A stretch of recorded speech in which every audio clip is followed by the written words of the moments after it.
세계에 보고할세. 그 전령에게 명령하여 이르되 전쟁의 모든 일을 내가 왕께 보고하기를 마친 후에 혹시 왕이 노하여 내게 말씀하기를 너희가 어찌하여 성에 그처럼 가까이 가서 싸우느냐 그들이 성 위에서 쏠 줄을 알지 못하였느냐 요르베섹의 아들 달메를 쳐 죽인 자가 누구냐 여인 하나가 성에서 맷돌 윗짝을 그 위에 던짐에 그가 데베스에서 죽지 아니하였느냐 어찌하여 성에 가까이 갔더냐 하시거든 내가 말하기를 왕의 종 헷사람 우리아도 죽었나이다 하라. 아멘. 오늘 말씀은 끝까지 충성했던 한 사람 우리아에 대한 이야기입니다. 다윗은 밧세바를 범한 이후에 밧세바가 임신한 사실을 알게 되죠. 그래서 다윗은 이 일이 탄로나지 않게 해보려고 우리아를 집에 보내서 그의 아내와 잠자리를 갖도록 유도했습니다. 그러나 우리아는 그렇게 하지 않았죠. 오히려 나라에 충성하면서 다른 병사들과 야영을 함께 했습니다. 그래서 다윗은 자신의 범죄가 덮여질 것 같지 않아서 이제 다른 방법을 써보기로 했는데 그것은 밧세바의 남편인 충성스러운 우리아를 전쟁 한가운데서 죽이는 그런 방법이었습니다. 내용 관찰 1번 봅니다. 다윗이 우리아의 손에 들려보낸 편지에는 어떤 내용이 담겨 있습니까? 15절을 보면 이 편지의 내용이 담겨 있는데요. 그 내용인즉슨 우리아를 맹렬한 싸움에 앞세워두고 너희는 뒤로 물러나라는 것이었습니다. 그래서 그로 하여금 적군에게 죽임을 당하게 하라는 것이었죠. 지금 이 편지의 내용을 곱씹어보면 다윗이 얼마나 악한 행위를 하고 있는지를 볼 수 있는데요. 지금 자신이 저질렀던 범죄가 가려질 것 같지 않으니까 대신 선택한 방법이 뭐였냐면요. 자신에게 충성을 다해 섬기고 있는 자신의 부하를 의도적으로 죽게 하려는 것이었습니다. 왜냐하면 우리아가 살아서 자신의 범죄의 사실이 만천하에 드러난다면요. 자신의 왕권에 치명적인 문제가 발생할 수 있었기 때문이었죠. 지금까지 공의로운 왕으로서 쌓아왔었던 자신의 명성이 한순간에 무너져 내릴 수도 있었기 때문이었습니다. 내용 관찰 2번 보겠습니다. 요압은 전령에게 전쟁 결과를 보고할 때 누구의 사례를 언급하라고 말합니까? 21절 말씀을 보면 요압이 전령에게 명령할 때 여룻베섹의 아들 아비멜렉이 죽은 사례를 넣어서 말하라고 시키는 것을 볼 수 있습니다. 여기에서 여룻베섹의 아들 아비멜렉에 대한 언급은요. 사사기 9장에 소개가 되어 있거든요. 데벳성의 망대에 1000명이 갇혀 있게 되는 일이 있었어요. 그때 화공전술로서 이 성문에 이 아비멜렉이 불을 지르려 다가가게 됩니다. 그때 이 망대 위에서 여인이 던진 돌에 맞아 죽은 이야기가 바로 이 이야기입니다. 그러니까 성벽 가까이에서 적군을 향해 공격을 할 때 충분히 피해를 입을 수 있다는 것을 드러낸 예라고 할 수 있겠죠. 그런데 이러한 과거 전례를 다윗도 알고 있을 것임을 요압은 알았습니다. 그래서 다윗이 이 일로 말미암아 노해서 책망할 수도 있음을 요압은 직감했던 것이죠. 그래서 혹여나 다윗 왕이 이렇게 책망하시거든 이 전술 가운데서 우리아도 사망했음을 알리도록 해서 다윗이 자신을 책망하지 않도록 전략을 짰습니다. 이제 영과 묵상으로 넘어갑니다. 우리아는 왜 불합리한 전략에도 불평하지 않고 그대로 순종합니까? 사실 성벽 아래에 있는 사람들은 성벽 위에 있는 사람과 싸우는 것이 매우 불리합니다.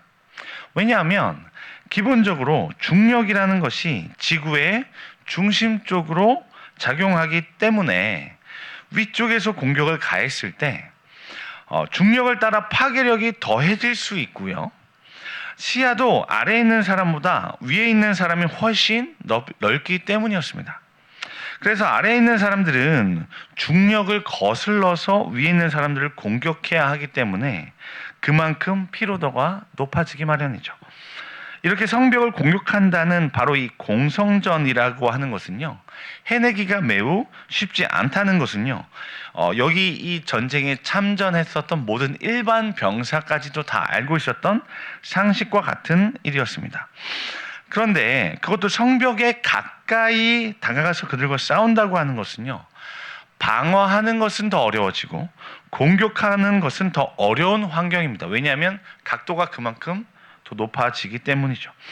그러니 이 명령을 받고 성벽 가까이에 붙어서 싸움을 하는 사람들은요, 사실 자신이 곧 죽을 것을 직감하면서 싸웠을 것입니다. 이것은 우리아도 마찬가지였을 것이고요. 그러니까 우리아는 자신에게 내려진 이 명령대로 싸우게 된다면 곧 자신이 죽을 것이라는 것을 알았을 것입니다. 그런데 그것을 알았음에도 불구하고 그는 이 명령을 순종해내죠. 사실 우리아를 햇사람이라고 성경이 소개했다는 것은요, 우리아가 바로 이방인이었다는 것을 보여주는 것인데요, 일전에 그가 고백하고 행동했었던 것을 토대로 추측을 해본다면요, 우리아라는 사람은 자신의 쾌락보다는요, 그러니까 다윗이 전략을 가지고 우리아를 자꾸 집으로 보냈었잖아요. 그래서 이것저것 많은 음식도 왕 앞에서 먹이면서 술도 마시면서, 그러면 이 쾌락 때문에 우리아가 집으로 돌아갈 거라고 다윗은 이제 생각했던 거예요. 근데 그러한 상황 가운데서도 우리아는 제가 어찌 이런 전시 상황에서 저만 어찌 집에 가서 아내와 함께 잠자리를 가질 수 있겠습니까? 얘기하면서 저는 그렇게 하지 못하면서 나라에 충성하겠노라 이야기했던 적이 있었죠.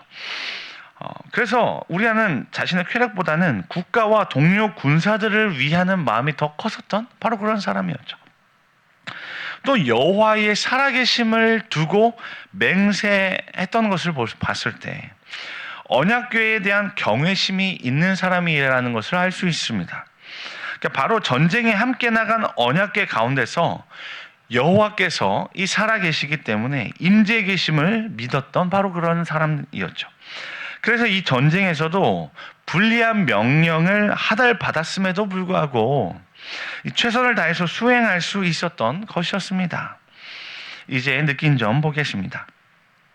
왕과 공동체를 위해서 끝까지 충성했음에도 억울한 결말을 맞이한 우리아의 모습을 보며 무엇을 느낍니까?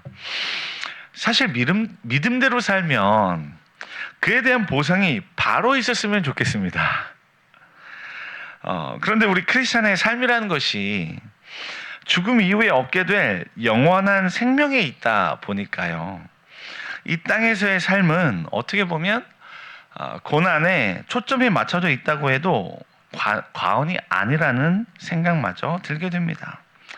그러면서 저와 여러분이 믿고 있는 이 믿음이라고 하는 삶은 당장에 보상이 주어지지는 않을 수도 있다는 생각이 듭니다.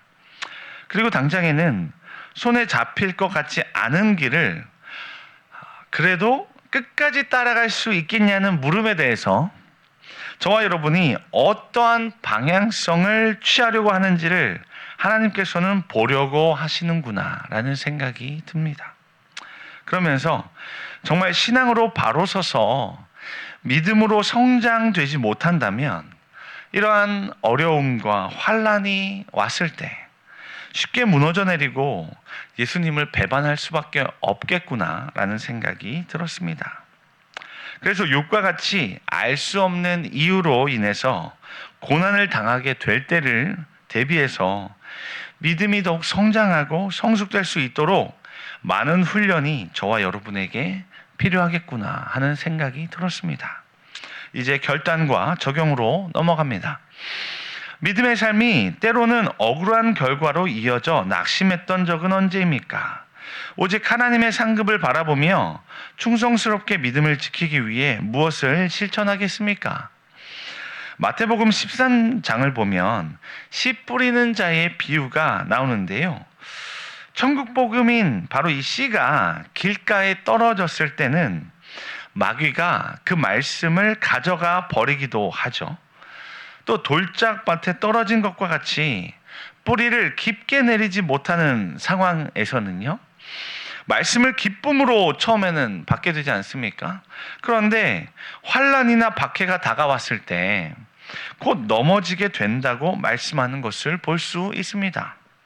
그러나 이 천국 복음이 좋은 밭에 떨어지게 된다면 이 말씀을 듣고 즉시 깨달아 알게 된다고 성경은 기록하고 있죠. 그러므로 저와 여러분이 믿음을 지키기 위해 해야 할 일은요, 바로 이 좋은 밭의 상태를 유지해내는 것입니다. 말씀을 들었을 때 마귀가 가져가지 못하도록 깨어 근신해 보는 것이죠. 환난이 왔을 때 넘어지지 않도록 삶 속에서 매 순간 작은 일부터 하나님을 경험해 가면서 하나님을 신뢰하는 연습을 해보는 것입니다. 그리고 세상의 염려와 재물에 대한 유혹에 넘어가지 않도록 가시적으로 보이는 이 삶의 전부가 아님을 아는 지혜로 살아보는 겁니다. 그래서 보이지 않는 믿음을 붙드는 연습을 계속해서 해나가야 하는 것입니다. 재물보다, 권력보다, 명예보다 말씀이신 예수 그리스도께서 가장 귀하다는 것을 발견해야 하는 것이죠. 이것을 위해서는 나를 위한 하나님의 사랑이 어떠한 것인지 깨달아 아는 것이 필요합니다. 이 사랑의 가치를 발견할 수 있어야 그때부터 세상의 가치들의 마음을 빼앗기지 않을 수 있게 되기 때문이죠. 하나님의 사랑은 이 세상의 가치들과는 비교할 수 없는 절대 가치가 되는 줄로 믿습니다. 이 가치가 발견된다면 지금 당장 나에게 상이 주어지지 않더라도 참을 수 있습니다. 예수 그리스도께서도 그 앞에 있는 즐거움을 위하여 고난을 참아내실 수 있었던 것처럼요, 저와 여러분도 참된 사랑의 가치를 발견할 수 있다면 이 고난 뒤에 저와 여러분에게 있을 그 영광을 바라보면서 이 세상에서의 고난과 아픔을 참아낼 수 있는 줄로 믿습니다. 이것을 위해 오늘 하루도 말씀을 붙드실 수 있기를 원합니다. 환난 가운데서도 굴복하지 않았었던 우리 믿음의 그런 선배들의 이야기들을 볼 수 있었으면 좋겠습니다. 그래서 똑같이 소망을 품고 믿음을 지키면서 나아갈 수 있었으면 좋겠습니다. 그렇게 하루하루 살아갈 때 저와 여러분 안에 하나님을 향한 신뢰와 충성이 더욱 굳건해져 갈 것입니다. 이러한 믿음으로 오늘 하루 살아가실 수 있는 저와 여러분 되실 수 있기를 주님의 이름으로 축복합니다. 기도 제목 드리도록 하겠습니다.